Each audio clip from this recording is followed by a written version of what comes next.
वहीं बिहार में चुनाव से पहले अपराधियों की बहार आ गई है। पूरे राज्य में क्राइम आउट ऑफ कंट्रोल हो गया है। रोज रोज मर्डर से नीतीश के सुशासन पर गंभीर सवाल खड़े हो रहे हैं। बिहार के लॉ एंड ऑर्डर पर विपक्ष सवाल उठा रहा है। पिछले 24 घंटे में बिहार में कम से कम 6 लोगों की हत्याएं हो चुकी हैं। पटना में अपराधी रोज रोज लोगों का मर्डर कर रहे हैं। एक दिन पहले पटना सिटी में वकील की गोली मारकर हत्या की गई थी, तो अब बदमाशों ने एक मैकेनिक पर फायरिंग की है। तो सारण जिले में एक टीचर की गोली मारकर हत्या कर दी गई। इसी तरह सीतामढ़ी में खेत में काम कर रहे किसान की हत्या कर दी गई। मुजफ्फरपुर जिले में दूध कारोबारी पर हमला हुआ, तो समस्तीपुर में क्रिकेट खेलने गए नाबालिग लड़के का शव मिला। बिहार में आम लोग ही पुलिस भी सुरक्षित नहीं है। बिहार के नवादा में पुलिस टीम पर भी अटैक हुआ है। तो बिहार में बढ़ती क्राइम की खबरों को आइए विस्तार से आपके सामने रखते हैं। बिहार की राजधानी पटना में लगातार वारदात हो रही हैं। पिछले 24 घंटे में सिर्फ पटना में ही गोली मारने की 2 वारदातें सामने आ चुकी हैं। पटना के गौरीचक थाना क्षेत्र में बाइक मैकेनिक का काम करने वालों को अपराधियों ने गोली मार दी। गोली मैकेनिक के दाहिने पैर पर लगी, उसे अस्पताल में भर्ती कराना पड़ा। इस वारदात का वीडियो भी सामने आ गया है, जिसमें अपराधी बेखौफ नजर आ रहे हैं। अपराधी कार से गैराज पहुंचते हैं और गाली गलौज करते हुए ताबड़तोड़ फायरिंग करने लगते हैं। वारदात को अंजाम देकर कार सवार अपराधी हथियार लहराते हुए फरार हो जाते हैं। 30 साल के आलोक के पैर में गोली लगी, उसे अस्पताल में भर्ती करवाया गया। आलोक पटना के करीब गौरीचक थाना क्षेत्र में बाइक रिपेयर की दुकान चलाता है। पटना में फायरिंग की दूसरी वारदात सुल्तानपुरगंज थाना इलाके में हुई, जहां रविवार को दिन दहाड़े एक वकील की गोली मार दी गई।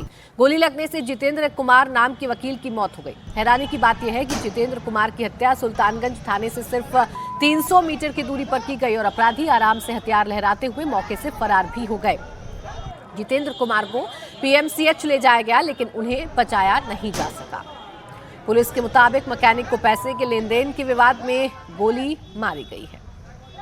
के पास एक मैकेनिक का काम करने वाला एक व्यक्ति आलोक कुमार, जिन्हें कुछ व्यक्ति से जो कुछ पैसे को लेकर और अन्य कारणों से कुछ विवाद था। इस क्रम में एक व्यक्ति द्वारा उन पे जो है सो फायरिंग कर दी गई और उन्हें पैर में गोली लगी है। वो अभी इलाजरत है और खतरे से बाहर है। इस संदर्भ में अभियुक्तों की पहचान कर अग्रतर गिरफ्तारी की कार्रवाई की जा रही है।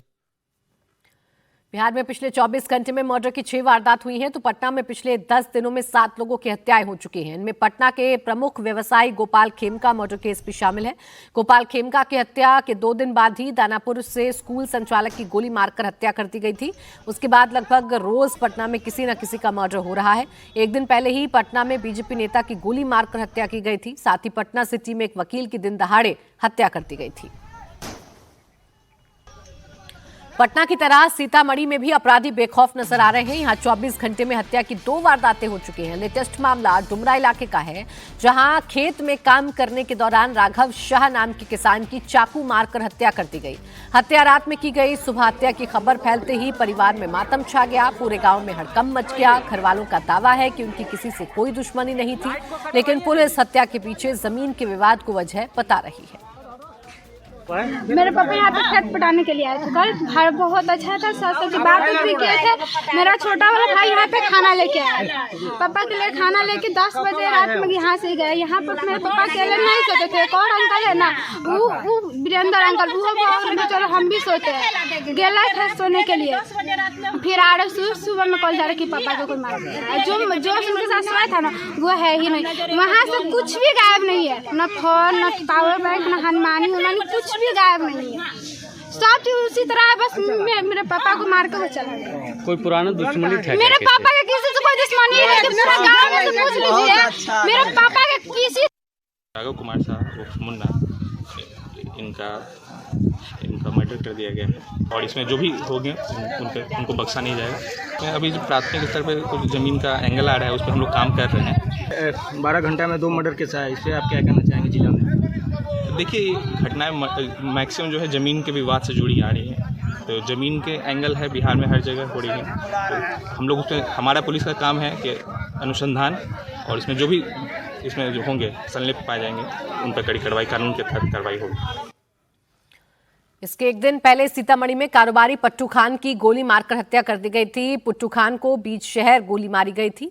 इसके विरोध में लोगों ने प्रदर्शन किया था, प्रशासन के खिलाफ नारेबाजी की थी। इस घटना का सीसीटीवी फुटेज भी सामने आया है, जिसमें 3 अपराधी दिख रहे हैं। पुलिस अपराधियों की पहचान करने में जुट गई है।